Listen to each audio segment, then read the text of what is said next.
एक लड़की सुनसान सीट पर अकेली बैठी थी। शाम का समय था, रात होने वाली थी। वह लड़की अपनी सीट पर अकेली बैठी हुई थोड़ी बहुत नींद के कारण झुक रही थी तो कभी उठ रही थी। उस लड़की को देखकर ऐसा मालूम हो रहा था कि उसके साथ कोई नहीं है। इतने में वहाँ उस ट्रेन की बोगी में टीसी आ गया टिकट चेक करने के लिए। जैसे ही वह लड़की टिकट चेक करने वाले को देखी, अचानक घबराने लगी। उसे देखकर ऐसा मालूम हो रहा था कि उस लड़की के पास टिकट नहीं है। इसी कारण से वो लड़की टिकट चेक करने वाले को देखकर ऐसे घबरा रही थी। टिकट चेक करने वाले ने उस लड़की से पूछा कि टिकट दिखाओ, तो वह लड़की गुमसुम और मधुर आवाज में कहती है कि मेरे पास कोई टिकट नहीं है, मुझे बहुत जरूरी काम था। मेरी माँ की मृत्यु हो गई है, इसी कारण से मैं शहर से गांव जा रही हूँ। मैं जल्दीबाजी में थी, इसलिए घर से पैसा लाना भूल गई। इस कारण से मैं टिकट भी नहीं ले पाई।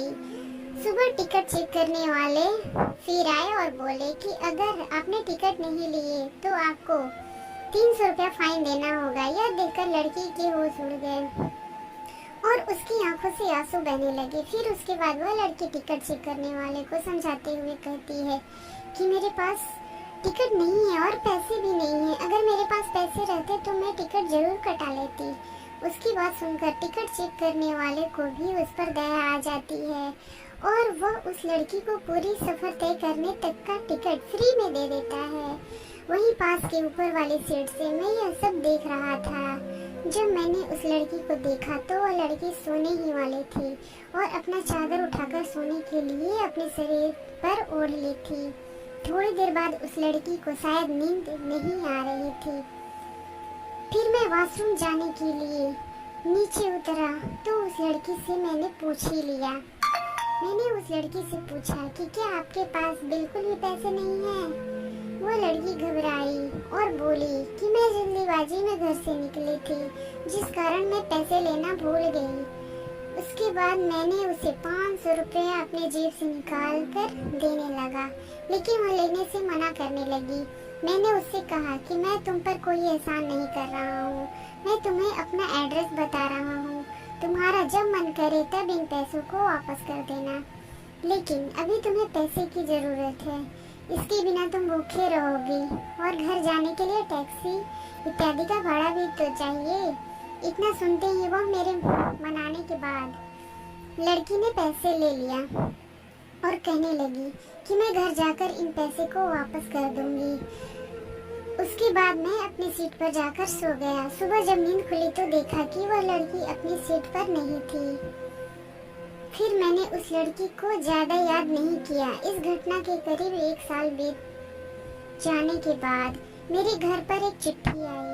वह चिट्ठी उसी लड़की के द्वारा भेजी गई थी, जिसमें लिखा था कि मेरे अजनबी हमसफर, आपके ही कारण मेरा सफर सफल हो पाया था।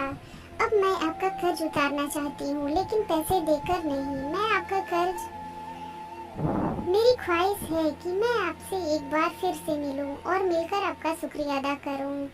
साथ ही साथ उसने चिट्ठी में नीचे मिलने की जगह तथा टाइम भी बताई थी। यह देखकर मुझे रहा नहीं गया। मैं उस दिन का इंतजार करने लगा जिस दिन यह वक्त आएगा और मैं उस अजनबी लड़की से मिल पाऊंगा। जब मैं उस स्थान पर पहुंचा तो देखा कि वह लड़की हमसे पहले ही वहां आ गई थी। लड़की बोली, जब से आपने मेरी मदद की है और जब से मैंने आपको देखा है, मेरा दिल कहीं नहीं लगता है। मेरे जज्बात और मेरी जवानी हमेशा आपको याद करती रहती है, क्योंकि उस रात ट्रेन में जब आप सो गए तो मैं आपके चेहरे को एकटक निहारती रही और उसी दिन मुझे आपसे प्यार हो गया। मैं आपसे अपने प्यार का इजहार करने के लिए आई हूँ। अगर आपको कोई आपत्ति नहीं है तो आप मेरा प्यार स्वीकार कर सकते हैं। मैं पूरी जिंदगी आपके साथ गुजारना चाहती हूँ। साथ ही मैं अपने परिवार वालों को आपके बारे में बताकर तथा उनसे अनुमति लेकर आपके पास आई हूँ। उसकी बातें सुनकर मैं गदगद हो गया। मैं भी यही चाहता था। मैंने उसे अपने गले से लगा लिया। फिर हम दोनों ने सबकी मर्जी से शादी कर ली और खुशी खुशी जिंदगी बिताने लगे। धन्यवाद।